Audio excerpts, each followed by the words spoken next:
Carlos Alcaraz and his father respond to Juan Carlos Ferrero's interview. Alcaraz's father was very direct when responding to the accusations circulating that he was the one responsible for his son's split with the Valencian coach.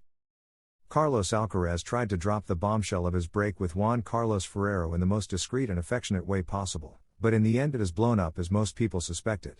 7 years of working together and finishing 2025 as the world #1 are two strong reasons to think that this soap opera hid other motives beyond new goals or simple sporting fatigue. Thus, as expected, as the days have passed, different media outlets have been uncovering the truth behind the separation. The first to break his silence was Juan Carlos Ferrero, who, through the newspaper Marca, confessed to being hurt and acknowledged that the divorce was the result of the annual contract review, in which there were certain things we didn't agree on. Now it has been Carlos Alcaraz Gonzalez, the father of the Murcian tennis player, who has answered a call from AFE to try to add his grain of sand to such a soap opera. Everyone is free to give their opinion based on what they know. Short and concise. A response that downplays the words of the Valencian coach and suggests that he also has a very clear conscience about having made such a decision. It is worth remembering that it is his father who acts as his representative and who put his son in Ferrero's hands when he was only 15 years old. 7 years later, and after having won 24 ATP titles, including 6 Grand Slams, he has decided to put an end to this contractual relationship despite Ferrero himself having been recognized as Coach of the Year. Only a week has passed since the news was announced and all the agents involved in this story have already come to light.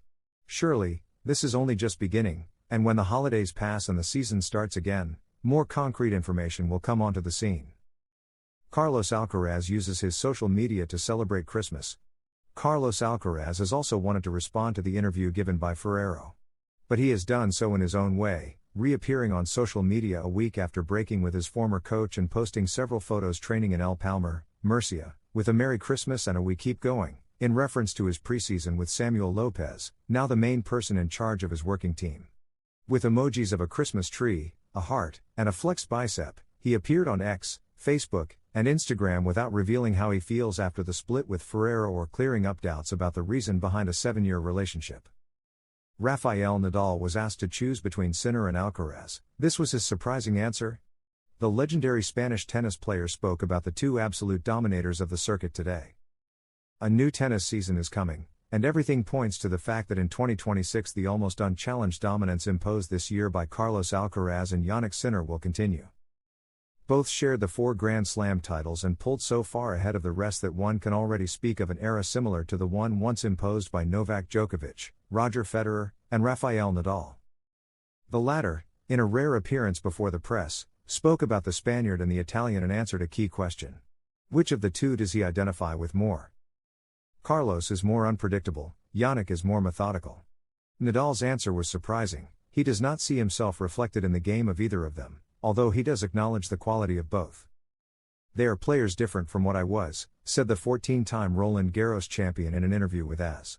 Carlos is perhaps more unpredictable. At times he plays more spectacular points and doesn't follow the same pattern of play. I find it curious when people say he is erratic. The results tell a different story. He has had a very regular year. He has been incredibly solid in all aspects.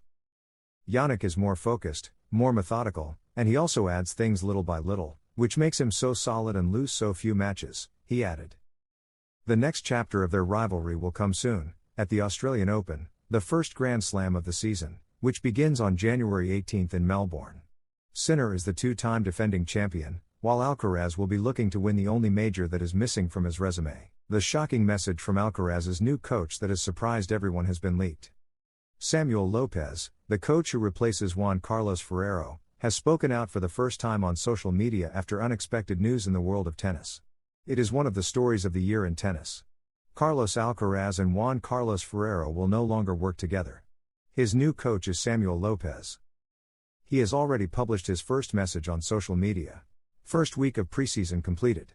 After passing the medical checkup, we got started with good feelings, lots of work, and commitment. We continue training with enthusiasm, ambition, and unity, focused on growing day by day and continuing to make history in this sport.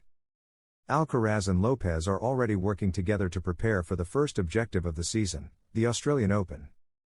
That is the only Grand Slam the player from Murcia has not yet won. And he wants to do it alongside Samuel Lopez. His first message is no coincidence. He speaks of enthusiasm, ambition, and unity, key factors in becoming champions again. During a conversation with El Larguero, cited by Cadena Ser, Tony Nadal highlighted the logic of power and independence that distinguishes the relationship between coaches and professional players as the athlete matures. He suggested that even in separations as high profile as that of Carlos Alcaraz and Juan Carlos Ferrero, decisive issues are usually contractual or personal, regardless of sporting results. Based on his experience and observation of the tour, Nadal insisted that the player is the one who ultimately makes the final decisions about his team, stressing that the split surprised him and that he does not know the details that led to it. According to Cadena Ser, Tony Nadal stated that Ferrero's leadership of Alcaraz's team produced outstanding results and that, in similar situations, any major decision comes from the player. This former coach and benchmark of Spanish tennis pointed out that during a tennis player's adolescence and early youth, the coach usually holds a dominant position. However, as the athlete reaches higher levels of autonomy, this imbalance changes until ultimate control rests with the player. The kid grows up and stops being a kid, Nadal said, according to the outlet. In his analysis, the former coach of Rafael Nadal addressed the usual structure of authority in tennis coaching teams. He noted that in professional practice, the coach initially has the power to impose criteria, but over time that authority fades. The first time you tell him he's not aligned, the second time you directly say that it's unnecessary, Nadal explained, as reported by Cadena Ser. He considered that, as in Alcaraz's team, there is no evidence pointing to sporting disagreements to justify the recent split, and emphasized that Ferrero successfully boosted his players' development in different areas of the game.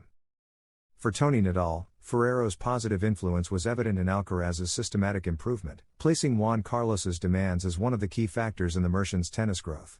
According to Cadena Ser, Nadal valued how the demands imposed by Ferrero strengthened various strategic areas of the young player's professional development.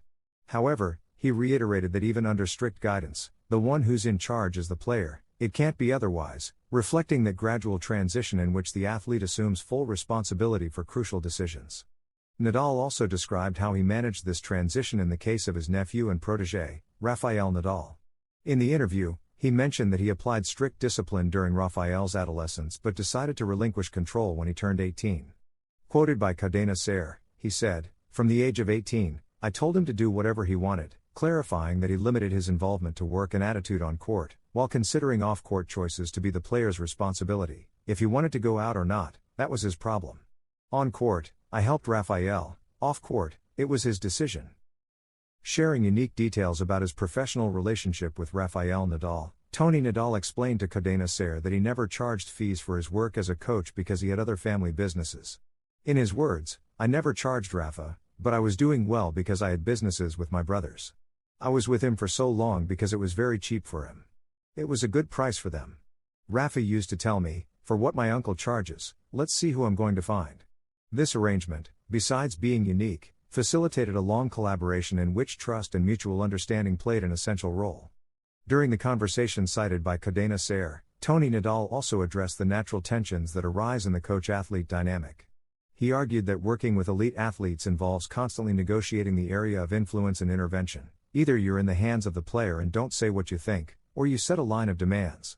According to the coach, this tension between autonomy and direction shapes the usual landscape of high-performance teams.